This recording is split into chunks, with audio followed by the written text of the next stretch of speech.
Today we're making an Indonesian snack or appetizer called Pangsit Goreng. Pangsit means dumpling and goreng means to fry or fried. So these are fried dumplings. There are hundreds of different varieties of fillings that you can find on the internet, and what I'm making is my favorite filling. Now, if the thought of making your own dumplings and folding them is something that you don't think you can do, stick around because I'm showing you one very easy way of folding them that doesn't require years of practice.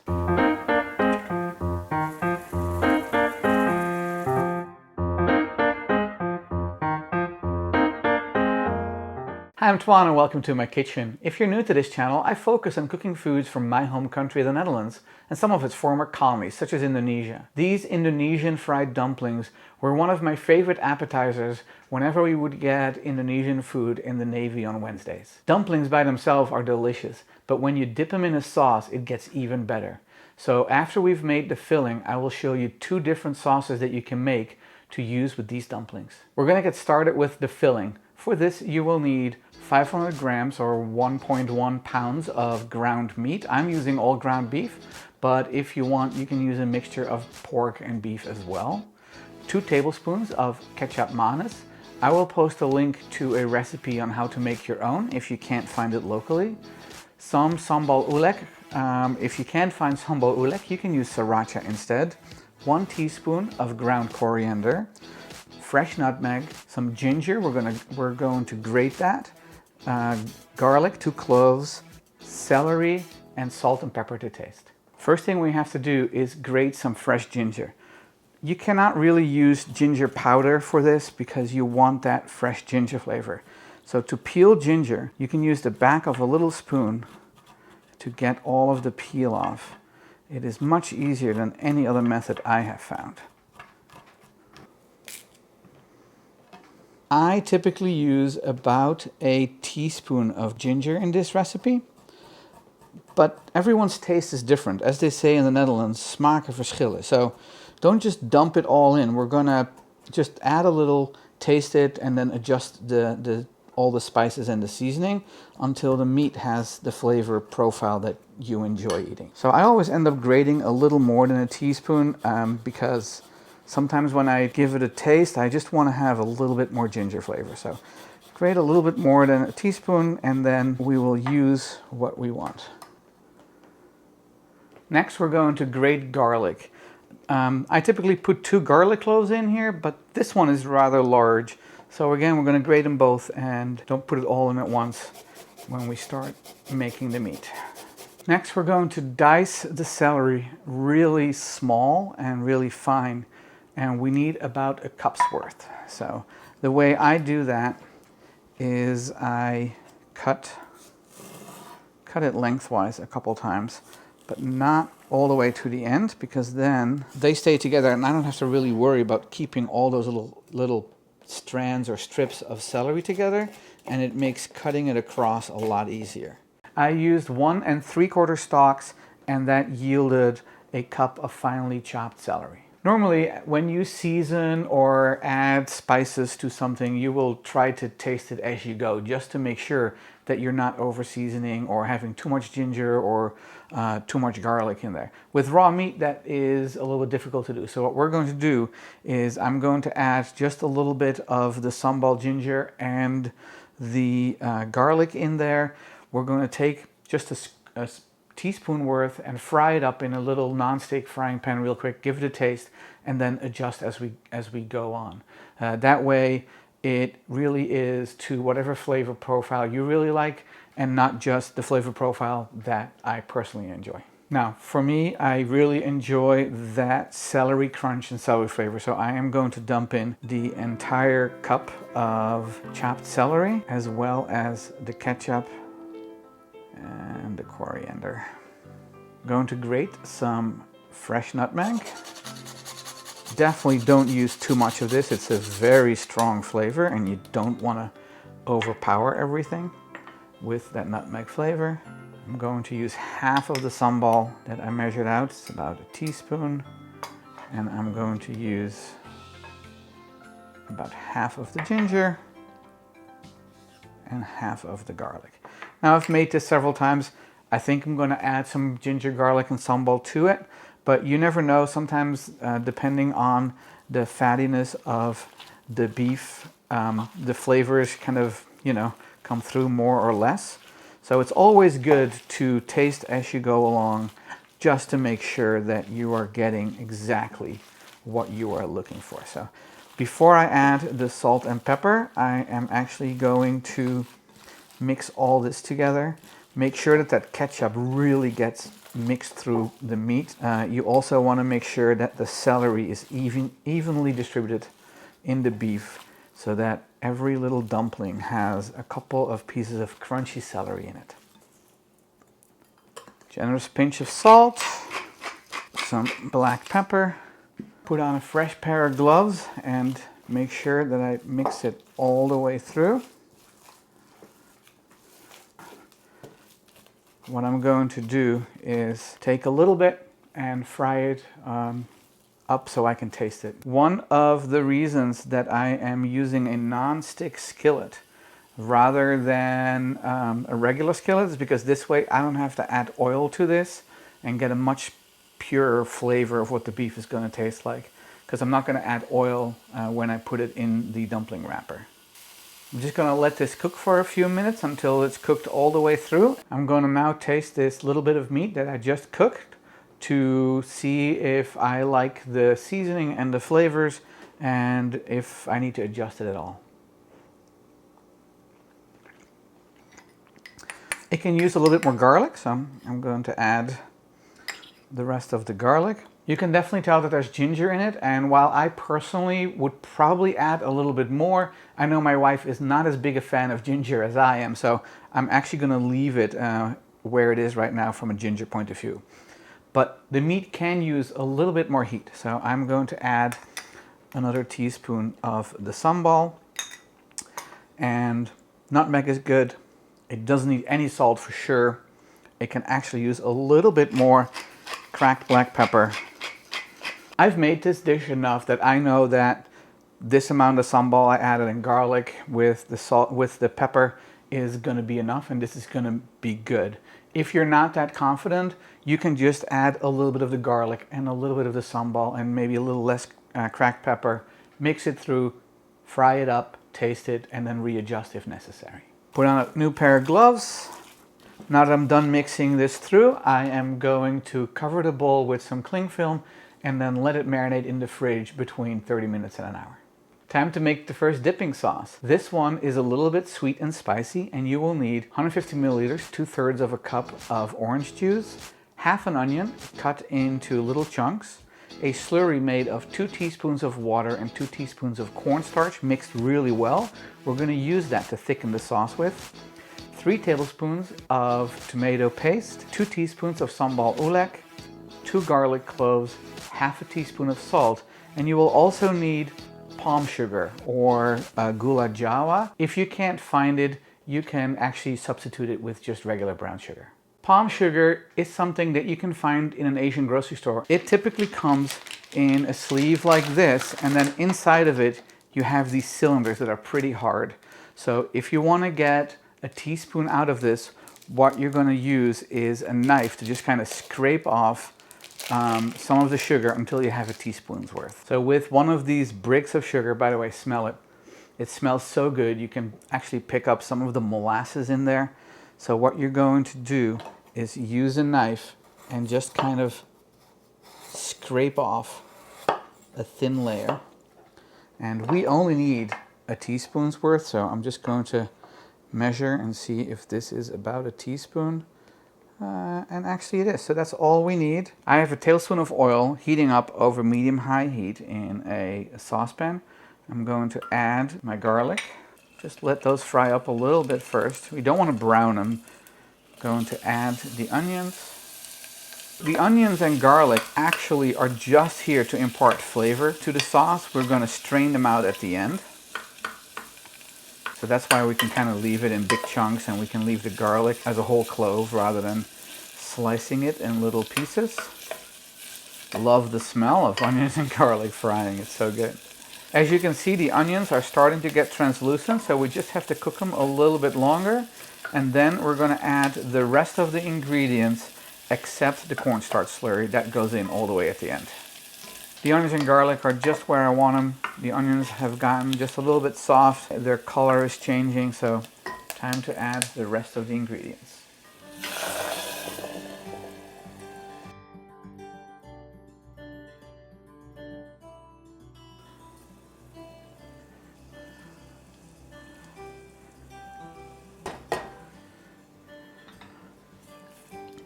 Stir everything until both the sugar and the tomato paste is completely dissolved, and then all we have to do is bring it to a boil and let it simmer for a few minutes just to let all those flavors marry together.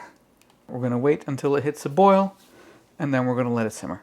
So the sauce is starting to boil, so I'm going to lower the temperature and let it simmer. Stir from time to time to make sure that it doesn't bake onto the edges of the pan.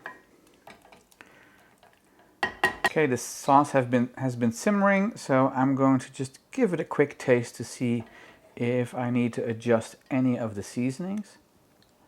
Definitely pick up the heat from the sambal. I think it can actually use just a little bit more salt, so I'm going to add a pinch more salt. And I actually think that I also want to add a little bit more sugar, but I'm going to stir the salt through first because salt brings out other flavors. So I don't want to adjust that sugar level yet until I've tasted it with the additional salt in here. I really like this dipping sauce, so let's give it another taste. Definitely some heat, so I think I'm going to add a little bit more sugar to just kind of counterbalance that heat. So here's the things that you typically adjust. If it's not spicy enough, clearly add some more sambal to make it more spicy. If you think it's a little bit too spicy, you can counterbalance that by adding just a little bit more sugar. So let me get some more sugar and add it to this. So I scraped off another teaspoon approximately of sugar. Going to mix that through, and then we will taste one more time. Now that I've dissolved the extra sugar, I'm going to give it another taste. Definitely, that sugar balances out that spiciness. So now all I have to do is add the slurry, and now increase the heat back to medium-high, stir it, and bring it to a boil. Even though the color of the sauce changes a little bit, the cornstarch really does not affect the flavor at all, just the consistency of it. The sauce is thickening up. Just keep stirring it. There it is, it's boiling. So now we're going to strain this sauce. As I was taking it off the stove, I actually noticed that the sauce got too thick to be the consistency that I wanted. So I added probably about a quarter cup of warm water, brought it back to a quick boil and stirred it through. And now the consistency is exactly where I want it. So I'm going to pour it through the strainer. You can use a wooden spoon to kind of move the onions and garlic around to help the liquid strain through. Now this sauce is typically served lukewarm, not hot, and you can serve it room temperature as well. If you are reheating it, the chances are that it's going to thicken a little bit more. So you can always add a little bit more orange juice or a little bit more water to it when you're going to go reheat it. Let's pour the rest through. I think I got all the sauce out. I'm going to set this aside and then we're going to make the dumplings. Time to assemble the pangsit. For this, you will need somewhere between 35 and 50 wonton wrappers, about 9 centimeter by 9 centimeter or 3.5 inch by 3.5 inch. And I have them under a damp paper towel to make sure that the dough doesn't dry out. So what we're going to do is we're going to lay it flat on your board with one of the points towards you. And we're going to take a teaspoon of the filling and put it on the wonton skin. What you want to do is put it slightly closer to you rather than exactly in the center, because the next step is we're going to wet these two edges that are closest to you with a little brush and some water. You can use your finger as well.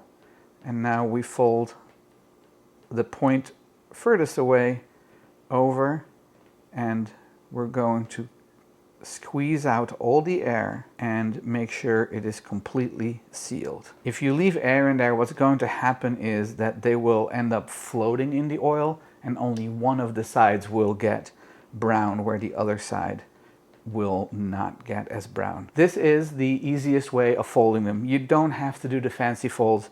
This will fry up beautifully. This will taste great. So I'm going to put it on a cookie sheet underneath a damp towel to make sure that these don't dry out either. The second way of folding is a more traditional way. This is how you typically see them in a restaurant. And it looks a lot like the first fold. There's just one little extra thing you do at the end. So we're going to start in the exact same way. Lay it with one of the points towards you. Take a teaspoon of meat, put it on your dumpling wrapper, wet the two edges that are closer to you, fold the far one over, and now squeeze out all the air and really press the edges together. And now you lay it back on the board with a triangle where the point is away from you and you have one big flat base. You're going to take the right corner and fold it over like this. And now I'm going to wet that little point there, just a little bit. Take this left corner, fold it over, and now squeeze these two together. That is the second way of folding it. I'm going to continue filling them, putting them on the cookie sheet, and I'll see you when I'm done. I've made 50 of them. And that's the last one. I'm going to put this cookie sheet in the refrigerator for about half an hour. And while I'm doing that, I will start preheating the oil in the fryer as well as make a second dipping sauce. While the dumplings are in the fridge and my fryer is heating up, right now is a great time to click the like and subscribe button. If you want YouTube to notify you whenever I post a new video, click on the bell. The second sauce we're making for the dumplings is very straightforward and easy. You will need 4 tablespoons of ketchup mayonnaise, 1 tablespoon of tomato paste, a teaspoon of finely chopped celery, a 1/4 teaspoon ginger powder, 2 tablespoons of water, and a 1/4 teaspoon of sambal ulek. We're just going to put all the ingredients in with the ketchup mayonnaise, and then we are going to stir it together.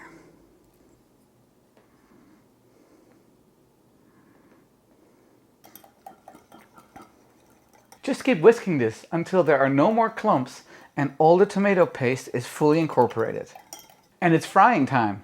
Every time you're deep frying and you're working with hot oil, you want to make sure you have everything in place and ready to go. So I have my deep fryer set for 350 degrees. I have my dumplings still underneath the damp towel, a cookie sheet with a paper towel on it and an inverted rack where I'm going to put the dumplings on after they've been fried. And I have a cookie sheet lined with aluminum foil that I'm going to put the lid on. If you don't have a deep fryer, you can do this at the stove by using a large heavy bottom Dutch oven, and you can do the same thing as I'm doing here. The fryer is just a little bit more convenient. I also have an instant read thermometer ready so that I can test that the insides of the dumpling are fully cooked, and a pair of tongs to take the fried dumplings out of the basket. I am going to put dumplings in the frying basket, one layer with some space in between. Even with a deep fryer, you don't want to overcrowd it. Oil is at temperature, so I'm going to take the lid and we're going to set a 3-minute timer, and then we will check it to see if they're nice and golden brown, and we will test one to make sure that the filling is fully cooked. So that was approximately 3 minutes, just to make sure that they are fully cooked. Yep, the meat is well over 165 degrees, so it is safe. We're going to put them on the rack. I'll continue frying the rest of the dumplings and I'll be back when they're done. We have fried up most of the dumplings. These are the last ones, and what I have found works really well is actually a total of 4 minutes. 2 minutes on one side, flip them over, and then 2 more minutes on the other side. So this was the second 2-minute fry. I'm now going to put them on the rack to let them cool off a little bit, and then we'll taste them. Here we have all the dumplings that we fried, well, whatever's left, because my wife and I did snack on a few as they came out of the fryer. So let's taste one. I'm going to go for the one with the simple fold. And first, let's just kind of listen to crackling of the skin. So I'm starting with the second sauce I made, Eet Smakelijk. Very good. The sweetness from the ketchup manis. You can taste just a little bit of heat from the sambal. Pick up on the ginger. Add a little piece of celery in there for even more crunch than what the dumpling itself gives. So now let's just have a bite of the dumpling without any sauce and the meat. Skin is nice and crispy. The flavor of the beef is fantastic. It honestly doesn't even need a sauce, but let's just try that first sauce. I did add a little bit of hot water to this and stirred it through because it took a little longer to get here than we anticipated, so the sauce had gotten completely cool. This sauce is definitely more spicy than the ketchup sauce. That orange juice adds a great flavor with the tomato, and you can just pick up a hint of garlic and onion. Absolutely delicious. Thank you so much for watching. I hope you enjoyed this video. If you did, please click the like and subscribe button, and don't forget to share it with your friends. If you have any questions at all, leave them in the comments below. I will post a written recipe on my website, toineskitchen.com, and you can follow me on social media as well. Thanks, and I'll see you in the next one.